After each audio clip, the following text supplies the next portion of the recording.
Online class में सभी का स्वागत। सेकेंड ईयर एचडीपी के स्टूडेंट्स के लिए आज गाइनोकोलॉजी में हम 23rd हमारा जो है चैप्टर है वीर्य परीक्षण एवं मूल्यांकन यानी इवेल्युएशन ऑफ सीमन।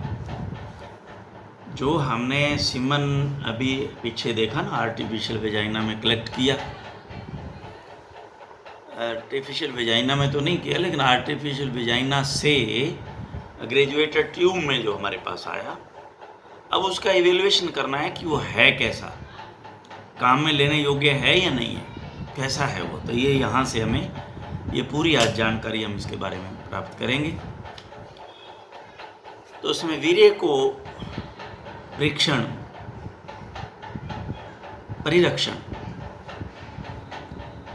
इसका परीक्षण के लिए परिरक्षण भी तो जरूरी, प्रिजर्वेशन भी तो जरूरी है। वीर्य को परिरक्षण, प्रिजर्वेशन करने से पहले उसका परीक्षण एवं मूल्यांकन करना अत्यंत आवश्यक है, क्योंकि अगर हमने उसी को ही प्रिजर्व कर लिया और वो इधर उधर भेज दिया हॉस्पिटल्स में, वो लग गया और वो सीमन किसी काम का ही नहीं था, तो वो सारा हमारा जो जितना भी खर्चा है और जितना वो हमने एफर्ट्स किए वो सारे बेकार हैं हमारे। तो हमने इसको प्रिजर्वेशन से पहले उसका परीक्षण एवं मूल्यांकन करना अत्यंत आवश्यक है, ताकि उससे वीर्य की क्वालिटी तथा गर्भधारण की योग्यता व अयोग्यता का पता लग जाता है।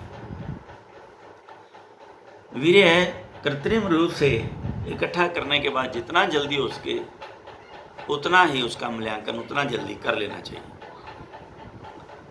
वीर्य के मूल्यांकन से पहले उसे तनुकृत यानी डाइल्यूट नहीं करना चाहिए, ताकि तनुकरण से पूर्व उसे 25 डिग्री सेंटीग्रेड से नीचे नहीं रखना चाहिए। तनुकरण के बाद में यानी डाइल्यूशन के बाद में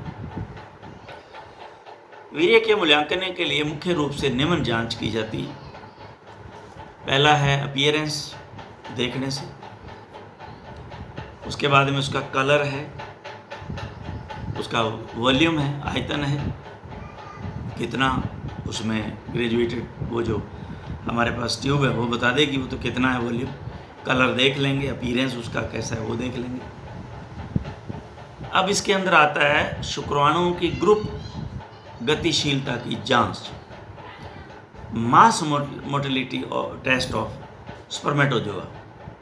स्लाइड पे जब ये एक बूंद रखे जाते हैं तो वो सारे के सारे किस तरह से मूव कर रहे हैं, वो इस तरह की मूवमेंट होती है सबकी। तो वो क्या है, वो पूरा का पूरा जो द्रव्य है, लिक्विड है, वो एक साइड में यूं जाता नजर आएगा, फिर ये यूं इधर यूं वेवी टाइप आएगा। तो ये मास मोटिलिटी कहलाती है। फिर उसमें से इंडिविजुअल जो स्पर्म, इंडिविजुअल स्पर्म्स की मोटिलिटी क्या है वो हम चेक करते हैं। ये आगे हम सारे समझेंगे, ये तो पॉइंट्स हैं अभी। शुक्राणुओं की सांद्रता अथवा घनत्व का परीक्षण, कंसंट्रेशन और डेंसिटी ऑफ स्पर्मेटोजोआ। उसके बाद में जीवित है या मृत है, स्पर्म का प्रतिशत कितना है, percentage of live and dead spermatozoa. और अगर कोई उसमें एबनॉर्मेलिटी मिलती है स्पर्म्स के अंदर तो स्पर्म एबनॉर्मेलिटी ये हम डिटेक्ट करते हैं। अन्य परीक्षण के अंदर हमारे पास chemical test of semen, methylene blue ये डाई है, अवकरण यानी कि रिडक्शन टेस्ट, पीएच परीक्षण, बैक्टीरियोलॉजिकल टेस्ट, सीरोलॉजिकल टेस्ट, जीवाणु परीक्षण और सीरम मूलक परीक्षण, और इसके बाद में रेजिस्टेंस टू कोल्ड शॉक, ठंड रोधक क्षमता का परीक्षण, कितनी ठंड को वो बर्दाश्त कर सकते हैं। क्योंकि ये सारे हमें उसको प्रिजर्व करने से पहले सारी चीज़ें पता होनी चाहिए, क्योंकि प्रिजर्व तो हमें कितनी माइनस डिग्री पे करेंगे, सभी डिटेल हम अभी लेंगे। अब अपीयरेंस ऑफ सीमन, देखने में कैसा हो। तो अपीयरेंस में अगर वो समान रूप से मिला हुआ यूनिफॉर्म व धुंधला ओपेक है, ट्रांसपेरेंट नहीं है, ओपेक है तो अच्छा और शुक्राणु की अच्छी मात्रा होती है। अगर वो करडी है, करडी का मतलब दही की भांति। अब दही कैसी होती है? दही में कहीं कहीं हल्का पानी भी तो होता है ना, नज़र आता है, पूरी एक जैसी थोड़ी होती है पूरी। अगर ऐसा है तो अच्छा नहीं है, फिर वो संक्रमित है, इन्फेक्टेड है। पारदर्शी अथवा कांच की तरह साफ है तो वो बेकार है, क्योंकि उसमें शुक्राणु है ही नहीं। वो सिर्फ जो है, जो ग्लैंड्स हमने बताई थी उनका सिक्रीशन है। कॉपर्स ग्लैंड्स हमने पढ़ा था ना, वेसिकल, ट्यूबुलर वेसिकल, और ये क्या नाम है तुम्हारा, प्रोस्टेट ग्लैंड। अब इनका जो है वो सिक्रीशन है। अगर ये सिक्रीशन उसमें आया है अकेला ही और स्पर्म आए नहीं है तो वो किसी काम का नहीं है। अब आता है नेक्स्ट वन इज कलर, वीर्य का कलर में अगर थिक है, क्रीमी। अब क्रीमी कलर तो आपको पता ही है, घरों में आम क्रीम कलर करवाते हैं, क्रीमी कलर है, थिक क्रीमी है, तो वो एक्सीलेंट जो है वो माना जाता है। और उसमें 2000 मिलियन पर ml स्पर्म कंसंट्रेशन होती है उसमें, 2000 मिलियन पर ml। अगर क्रीमी है वेरी गुड, इसमें 1500 से 2000 मिलियन पर ml। थिन क्रीमी, पतला क्रीमी, वो थिक था, ये थिन है, गुड 400 से 800 मिलियन पर ml। अगर मिल्की है, मिल्की तो फेयर है, 150 से 350 मिलियन पर ml। और वाटरी है तो वो पुअर है, बिलो 150 मिलियन पर ml। अन्य रंग अगर हैं तो वो किसी बीमारी को जो अवश्य इंडिकेट करते हैं। बहुत ही सुंदर और बड़ा शानदार इसमें क्लियरेंस दिया हुआ है। भूरापन रक्त पिगमेंट के कारण होता है तथा ऑर्काइटिस, ट्यूमर और कोल्ड एब्सेस ऑफ टेस्टिस के कारण रक्त पिगमेंट वीर्य में आ जाते हैं। पीला, येलो कलर,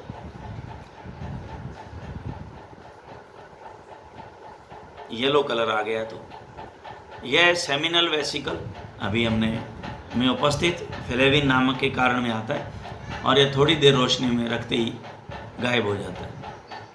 सेमिनल वेसिकल अभी हमने ग्लैंड्स के नाम पढ़े। यदि यह रंग गायब नहीं हो तो यह पीला रंग प्रजनन की सहायक ग्रंथियों में विवाद आदि या वीर्य के साथ पेशाब आने से होगा, अथवा यानी कि सूडोमोनास ऑरिजिनोजा नामक जीवाणु के कारण इस इन्फेक्शन से होता है। सूडोमोनास ऑरिजिनोजा। गहरा लाल रंग, डार्क रेड कलर, यह प्रजनन रंगों में ताजी चोट की स्थिति को प्रदर्शित करता है। और ब्राउन कलर, यह वीर्य में गोबर आने की उपस्थिति के कारण होता है। वो भूरापन है, ये भूरा रंग है। देखिए दोनों में फर्क है। ये पीला रंग है, इधर हमने क्रीमी पढ़े हैं, तो ये क्रीमी और पीले में बहुत फर्क होता है। ये भी। अब आता है हमारे पास वॉल्यूम। वॉल्यूम के अंदर क्या है, कितना। वीर्य की मात्रा कुछ हद तक नर सांड के वजन, आकार व उत्तेजना पर भी निर्भर करती है। जब सांड का आकार व वजन ज़्यादा होता है तथा अधिक उत्तेजित होता है तो वीर्य की मात्रा भी हल्की सी बढ़ जाती है। एक ही सांड द्वारा अलग अलग समय पर श्रृंखलित वीर्य का आयतन भी अलग अलग हो सकता है, क्योंकि अगर एक बार उससे वीर्य कलेक्शन कर लिया और फिर अगर उससे दोबारा अगर आप वो वीर्य लेते हैं तो वो उतना नहीं होगा, फर्क पड़ेगा उसमें। और ये इम्पोर्टेंट है, इसको आप नोट करें, क्योंकि विभिन्न पशुओं की प्रजाति का वीर्य आयतन कितना है तो देखिए जो जो आपके मेन जो है काम आते हैं उनका आपने ख़ास तौर से याद रखना। मैं आपको बता देता हूँ। पहला बुल, ये तो आम काम आएगा। तो इसमें वीर्य का आयतन 2.5 से 5.5 ml तक होता है और औसत जो है वो 5 ml आती है। भैंसा सांड ये भी आपका आम है और 2 से 4.5 ml और एवरेज 3 ml है। वो एवरेज याद रखो, 5 है वो 3 है, सिंपल। घोड़ा इतने वो काम में नहीं लेते हैं, लेकिन इसमें हाँ नहीं, इसमें नहीं पूछा जाएगा। इसमें ये पूछा जाएगा कि सबसे ज़्यादा जो है वो सीमन कौन सा जो है मेल, किस ब्रीड का मेल या किस प्रजाति का मेल जो है वो देता है। तो इसमें ये अंदर हमारे पास सुअर आता है, पिग। ये 125 से 500 ml यानी कि 250 ml है। बाकी किसी में देखिए 250 ml नहीं है एवरेज। तो ये अगर सबसे ज़्यादा आता है मल्टीपल चॉइस में, तो ये आपको पिग टिक करना है। लेकिन अगर फिल इन द ब्लैंक्स में तो सांड और भैंसा का आम अमूमन पूछते हैं। बाकी तो मैं नहीं समझता इतना ज़्यादा। बाकी तो इतने याद भी रखने बड़े मुश्किल है। बाकी तो यहाँ हम इसको देख, घोड़े में 30 से 250, लेकिन एवरेज 70। मेंढा 0.7 से 3, 1 ml बकरा एवरेज है इनकी। हरियाणा के सांड के जो है वो 3.16 एवरेज है। साहिवाल की 4 ml है, थारपारकर 3.5 ml है, गिर 4.7 है और नागौरी 3 ml है। तो ये जो है हमने ये देखा।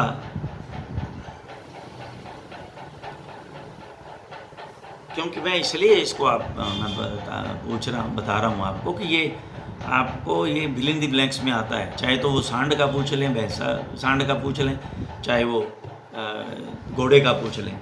घोड़े का और इनमें तो ज़्यादा वाले उसमें पूछने के ज़्यादा चांसेज रहते हैं। सबसे ज़्यादा किसमें वो वीर्य संकलित होता है, किस प्रजाति के पशु में।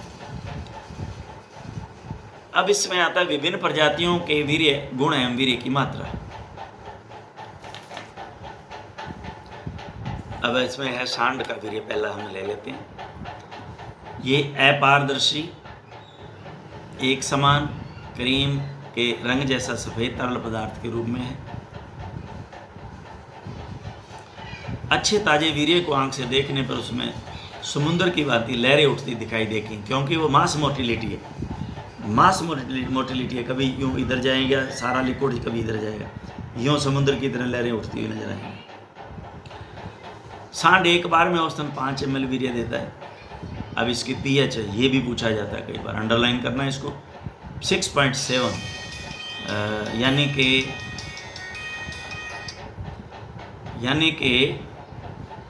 6.7 यानी एल्कलाइन हो गई। अब इसमें है मेंढा और या बकरा का वीर्य। वीर्य गाढ़ा, अधिक अपारदर्शक तथा रंग क्रीमी जैसा है। वीर्य गाढ़ा, अधिक अपारदर्शक यानी कि पारदर्शी नहीं है, बहुत ज़्यादा थिक है। रंग इसका क्रीमी है। ताजे वीर्य में नंगी आंख से देखने पर उठती हुई लहरें प्रतीत और 0.5 से 1.5 ml अप्रोक्सीमेट वीर्य देता है। इसकी pH 7। अब ये pH वाला मामला जो है गड़बड़ाएगा, क्योंकि ये सब में ये इसका जो है बड़ा मुश्किल हो जाएगा आपके लिए याद रखना। लेकिन एक हम जैसे याद करने के लिए बनाते थे, तो उसको कर्म वाइज आप लिख लो।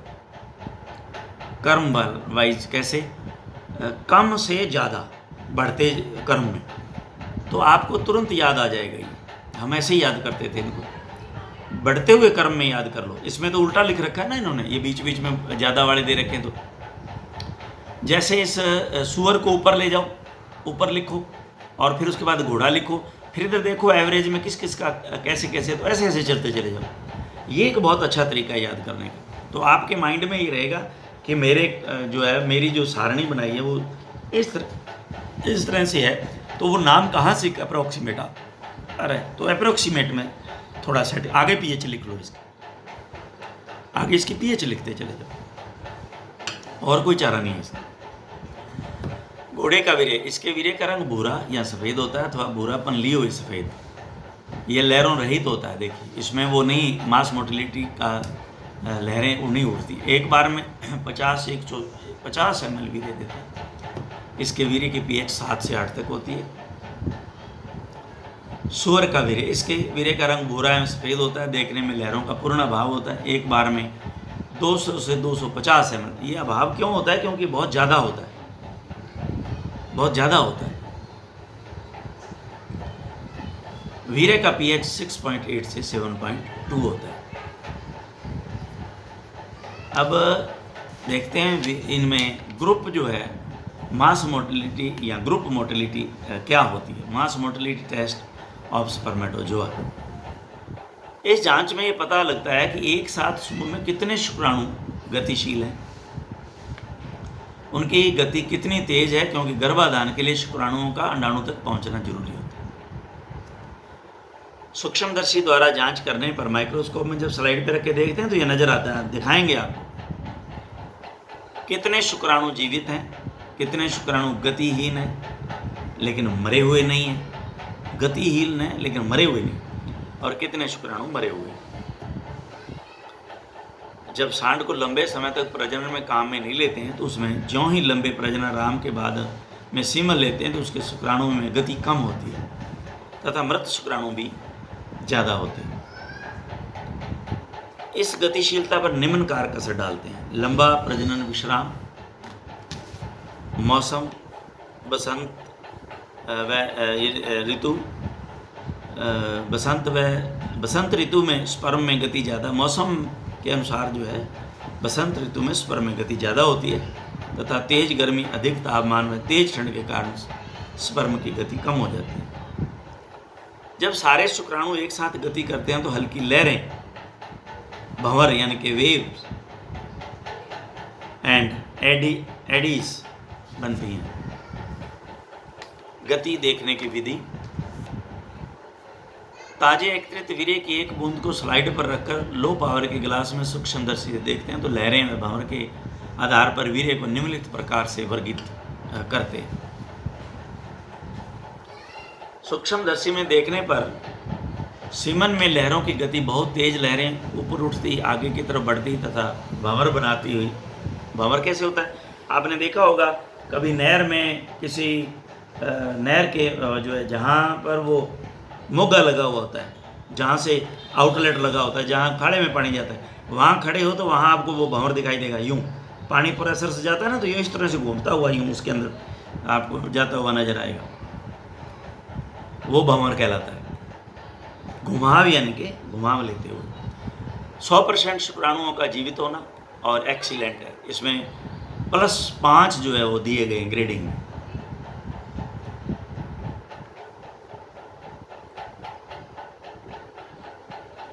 लेकिन उनमें गति कुछ कम होती है तथा लहरें किनारे तक जाती हुई प्रतीत होती हैं। Rapid waves and Aedes. 70 से 90% शुक्राणु जीवित हैं, गुड है, अच्छा है, +4 है। इसमें लहरों की गति बहुत सुस्त व बिखरी हुई, हल्का भंवर, waves and eddies are moderate.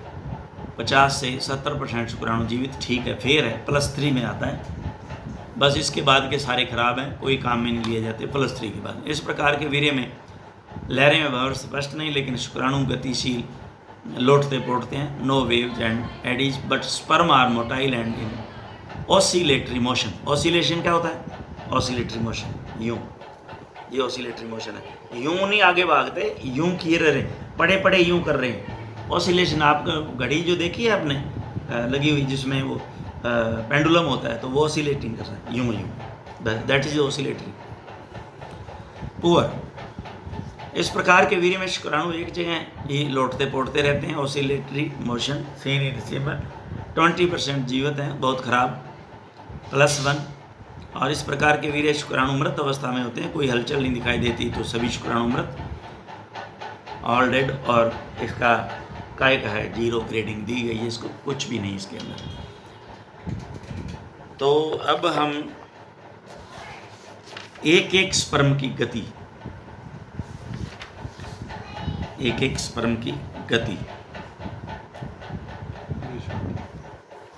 एक स्पर्म की गति इंडिविजुअल मोटिलिटी, इसमें प्रत्येक शुक्राणु की गति को सूक्ष्मदर्शी द्वारा देखा जाता है तथा पता लगाया जाता है कि कितने प्रतिशत शुक्राणु गतिशील है तथा किस प्रकार की गति करते हैं। शुक्राणु निम्न प्रकार की गति को प्रदर्शित करते हैं। तो एक तो होती है प्रोग्रेसिव मोशन। प्रोग्रेसिव का मतलब आगे बढ़ना, यूं आगे बढ़ना, प्रगति गति। इसमें शुक्राणु एक लाइन में बढ़ते हुए प्रतीत होते हैं तथा तीव्र गति दर्शाते हैं, यूं यूं बढ़ते हुए। इसके बाद में आता है रोटेटरी मोशन, चक्रीय, यूं। इस प्रकार के सीमने में शुक्राणु एक वृत्त की परिधि में चलते नजर आते हैं, जिसका व्यास स्पर्म्स की लंबाई के बराबर होता है, जितनी है उसी में यूं यूं घूमते हैं बात। और दोलन गति, वही ऑसिलेटरी, पेंडुलम वाली ऑसिलेटरी मोशन। इसमें शुक्राणु एक ही जगह लोट पोट करते हिलते नजर आते हैं, आगे की ओर चलते नजर नहीं आते। तो शुक्राणुओं की गति परीक्षण करने के लिए वीर्य एकत्रित करने के तुरंत बाद एक बूंद वीर्य की स्लाइड पर लेते हैं तथा सूक्ष्मदर्शी से हाई पावर के द्वारा शुक्राणु की गति को देखकर निम्न निष्कर्ष निकालते हैं। अगर शुक्राणु तेजी से चलते, यानी कि अभी हमने देखा प्रोग्रेसिव मोशन करते हुए मिलते हैं, 80% मिलते हैं उनमें से, तो 5+ उसको दिया जाता है। 60 से 80% या अधिक शुक्राणु तेजी से चलते दिखाई देते हैं तो 4+ दिया जाता है। 40 से 60 हैं तो इनको 3+ दिए जाते हैं। और अगर 20 से 40 हैं तो ख़राब है, इसको काम में नहीं लेते। 60 to 80 वाले को ज़्यादा काम में लेते हैं। 40 से 60 100 है, कोई इतना बढ़िया नहीं है ये सीमन। जब 20% अधिक शुक्राणु तेजी चलते दिखाई देते हैं तो बहुत ख़राब है, 2 वाला भी ख़राब है। और जब एक भी शुक्राणु चलता नहीं दिखाई देता तो ये 0 है। कृत्रिम गर्भाधान के लिए +3 या इससे अधिक गति वाला वीर्य ही प्रयोग में लेना चाहिए। मैंने अभी आपको बताया +3 वाला भी इतना बढ़िया नहीं है, 40 से 60। मोर देन 60% अगर है तो ही हम यही करते हैं। मोर देन 60% अगर उसकी मोटिलिटी है स्पर्म से, ये ध्यान में रखने वाली बात है।